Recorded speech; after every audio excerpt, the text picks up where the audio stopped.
Hey guys, I have a coffee smoothie today. If you want to see the recipe, check out my vlog channel. It's delicious. And today, I'm going to be doing a first impression on a drugstore foundation. Again, done a few drugstore foundation reviews, first impressions and stuff lately, and there's been so many good ones, so I'll link some down below. One of them is actually a BH Cosmetics one, and I haven't actually uploaded it yet because I think I'm going to upload this one today first, so keep an eye out for my BH Cosmetics one. It's coming soon. I was just too excited to do this first impression because so many of you guys requested it. I've heard people saying that it's similar to their Huda Beauty foundation. I am skeptical, but we're gonna try it out and I'll let you guys know all of my thoughts. So yeah, Maybelline sent me this giant tray of foundation. The shade range doesn't look great here, but then someone said that there's more shades than this. So I'm gonna look it up right now and let you guys know. So it's on Farmers, which is a New Zealand department store kind of situation.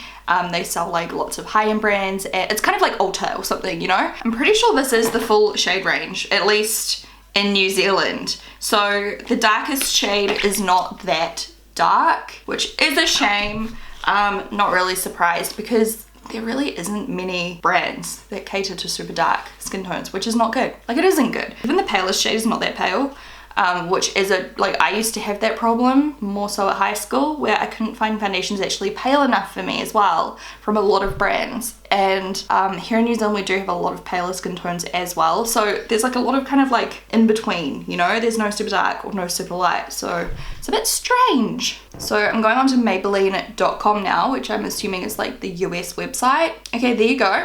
There are darker shades, just not in New Zealand, which is so weird. So if you live in the States, I think there's just different shades. I'm so confused. I think the shades are actually just different in the States. I know we do have like a different demographic between countries, like different skin tones and stuff, but that's still so weird, isn't it, that they have different shades for different countries? There are 16 shades. So I might actually just swatch them all for you on my skin so you can see what each one looks like, and then we can wipe it off and do the first impression. So I'm just gonna go in order as like how they are in the packaging. Yes, it's got a pump. That makes me so happy. So pumps are just handy. I hate having to like pour stuff onto my face.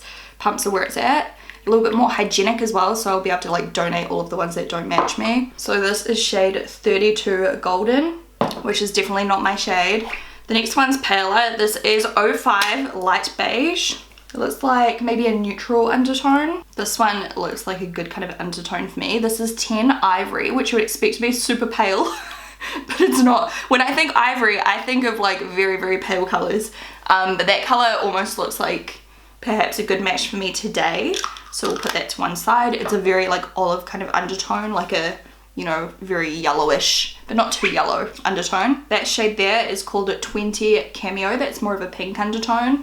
So far it doesn't look like they're really oxidizing too much either, which is good, but we'll see what happens when they go all over our face. This is 21 Nude Beige, which is a little bit more of like a warm orangey, but not orange. That one even looks like it could be okay. This one is Soft Beige, which also looks pretty good.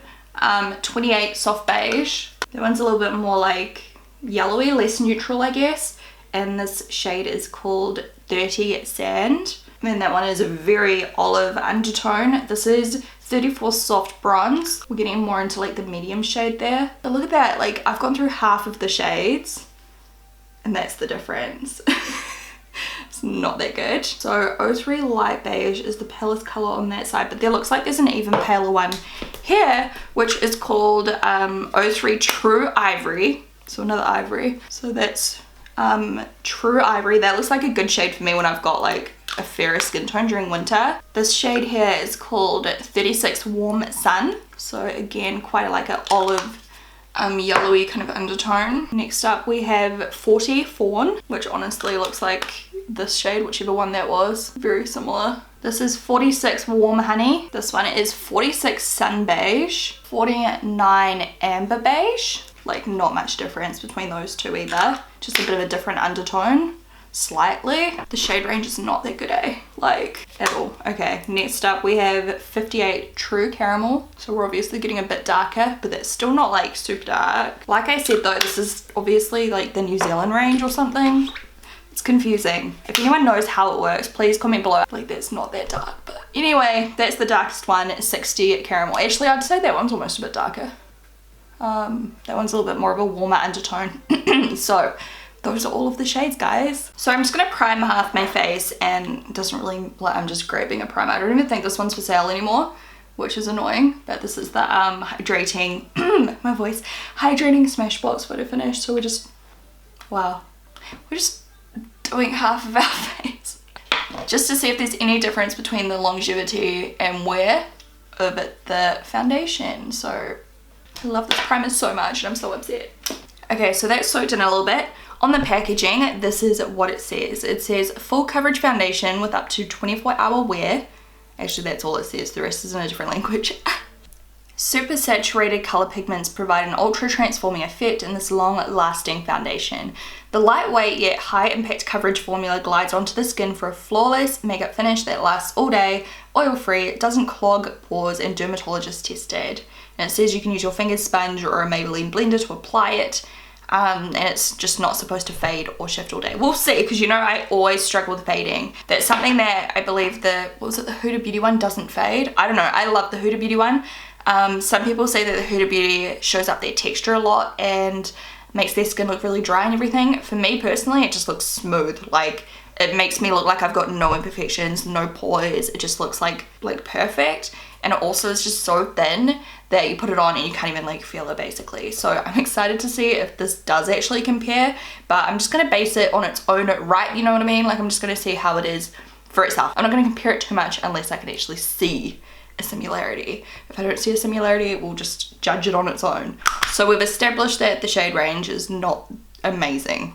So we're just going to judge the product now, from now forward, on the actual formula and how it performs. So I am going to use the shade 10 Ivory today. And I've also kept the shade 3 True Ivory, and I've kept the shade 36 Warm Sun to kind of like mix, depending how fake tanned I am. And if I don't like the foundation, I'll donate all of it. The rest I'm obviously donating as well. So I'm going to stay actually on the prime side. That's how much one pump is. And I've got a damp sponge here, so let's just blend this out and see how far it goes. The colour looks pretty decent for me right now, so I'm happy about that. Definitely feels very lightweight. I wouldn't say it's as lightweight as the Huda Beauty one, but it's not heavy whatsoever. It's still very light. And it's blending out like a dream, and the coverage is beautiful. It looks beautiful. Love the finish. The finish is very similar to the Huda Beauty, that's for sure. So that's how far one pump went. So I probably need between 2 and 3 pumps for my whole face. That's without building it up either. And look how well it's covered up all of my redness. I'm so impressed so far. I do think that Maybelline does quite good foundations. Maybelline and L'Oreal, like, I think both of those companies do really good foundations for drugstore. Look at that. Look how well that's covering up all of that redness on my eyelids. Look at the difference before and after. And that was just like with leftovers off my sponge. So far so good. I'm gonna do a half pump just over my forehead. Yeah, I can see why people say it's similar to the Huda Beauty. It's not the same obviously, but it's definitely comparable. And it's like covering my freckles. Wow, this looks nice. Okay, now I'm gonna do one more pump just over the rest of my face and down my neck a little bit. So yeah, I probably use about 2.5 pumps all over, which is standard for me because I always use heaps. I must have like a big face. Look at that. Yeah, this is gorgeous. It definitely dries a tad darker. It's not necessarily oxidizing yet. We'll see if it oxidizes further down the track, but it's definitely drying like half a shade darker, kind of like the Fenty, but I would say not as extreme as the Fenty Beauty one, but just something to take into consideration when you're like trying to figure out what shade you are. I feel like when I was swatching them on my face, it wasn't showing me that because like obviously there was quite a lot of product, whereas once you spread it out in a nice thin layer, yeah, it just dries a little bit darker. Other than that, I'm obsessed with the finish. You literally cannot even see my pores. Like, you can see some of my blackheads on my nose right now, which is random, but it's like covered up my freckles, and like all of my pores are just like perfect. Like all through here, that's where my pores are the worst, like through here, and it looks so smooth. I haven't really got much under my eyes, but you can see on my eyelids it really helped to even out the redness and everything, and on my actual cheeks. Like, that's just one layer as well. Like, I could build that up. Should I build it up a little just to see? I'm just gonna do like a quarter pump. I just don't even think you need to layer it up though, because it still looks beautiful, but there you go. So I am now going to go do the rest of my makeup in another video. I'm going to test out heaps of new drugstore makeup and I will just come back to you later and update you with how it's going. It's 10 AM, so yeah, I'll see how it goes and how it lasts. I'll pop back in once I'm finished my makeup as well, so you can see how it looks like once I've powdered, concealed and all of that kind of thing. So far I'm impressed already, and the color I think is okay. It's a little bit like tiny bit too dark maybe, but I've got like no fake tan on, so I honestly think I could probably just keep these two shades and just mix, because like that would be like my very palest shade, and that's probably a little bit too dark for me even with fake tan on, but the undertone's good for my fake tan, so I could just mix them. Hey guys, so here's a little update on how my skin looks with the rest of my makeup done. This whole look will be coming soon. It's a full face first impression of drugstore makeup. So the powder I ended up using is this Coverall pressed powder by CoverGirl. It's quite powdery, but it looks nice, and it didn't really change the outcome of the foundation at all. It just mattified it a little bit more. So then I added my glow and everything, and I love the way it looks. I think the foundation is beautiful. It definitely set quite well by itself as well, because I did my eye makeup first and set it later. So I touched it and it was like quite like on, if you know what I mean. And then the concealer I used was this one by Wet n Wild. Not overly impressed because it did crease, but the actual base makeup, the Maybelline Superstay, like I definitely think it looks really good so far, and I look flawless. It does look like I'm wearing foundation, you know, it's not like a what's the word, you know, like you can just tell I'm wearing a lot of foundation, but it still looks really nice. It doesn't actually look super cakey or anything. It looks incredibly smooth. My actual skin texture looks really smooth. It hasn't picked up on anything, and it just looks good. So I'm excited to see how it wears throughout the day. It's now 11:30, so it's only been on for a little while, but yeah, I'll update you later on. Hey guys, just a quick update. It is now 1:04 PM, so that's 3 hours, and I just came on here to say that it's still looking bomb. Hey guys, so kind of crappy lighting. It's super cloudy outside. I'll get my ring light out for the next update, but it's 5:30 PM, so it's been on for, how long's that? 7.5 hours or so, and I'm actually really pleased with how it's looking still. I'll keep this short and sweet. I definitely don't think it's really faded, and it looks very even still. It hasn't sunk into my expression lines up here. Like, it's just kind of like smooth still. It doesn't look cakey. Like, it honestly just looks really good. It hasn't even melted around my nostrils like sometimes happens. So far so good. I'll update you in a few more hours and we'll see if it's managed to stay put all day long. I definitely think the color ended up going quite a lot darker and quite a lot more orange. Like, you can see where I brought it all the way down my neck, especially in this lighting. Like, it's definitely a little bit too orange.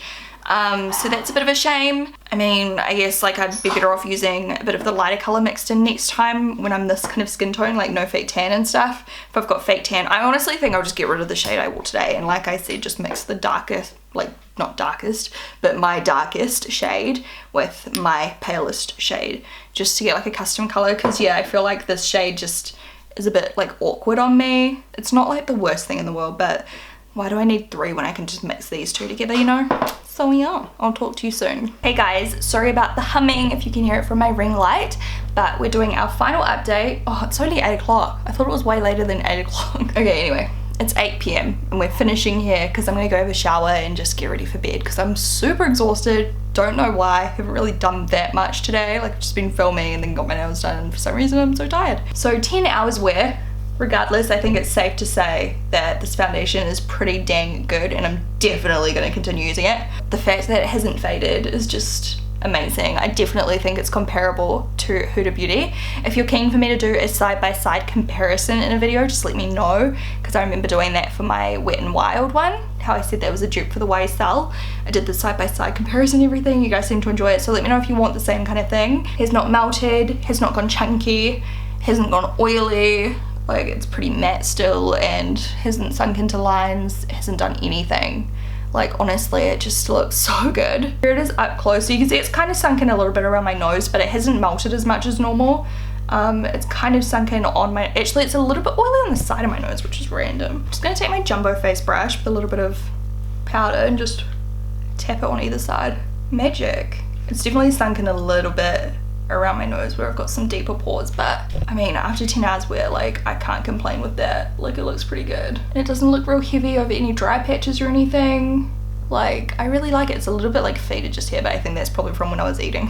Overall, I think it worked really well for me. So just for reference, if I didn't say already, my skin type is normal to slightly dehydrated. If you have tried this foundation yourself, please let me know what you thought of it, like in a comment down below. Let us all know what your skin type is and how it went for you. Was it good? Was it terrible? Was it amazing? Like, just give me your review. I'd love to hear from you. On me, I really enjoy it and I can't wait to try it some more. I definitely think like the biggest downfall of it, obviously, is the shade range, and second is like how it kind of like dries a little bit darker and more orangey a little bit. It doesn't necessarily like oxidize a lot, it more just like dries darker. I feel like it oxidized a tiny bit though, like, but it wasn't crazy, if that makes sense. But still something to take into consideration when you're choosing your shade. So yeah, I guess I'll just talk to you guys in my next video. Bye.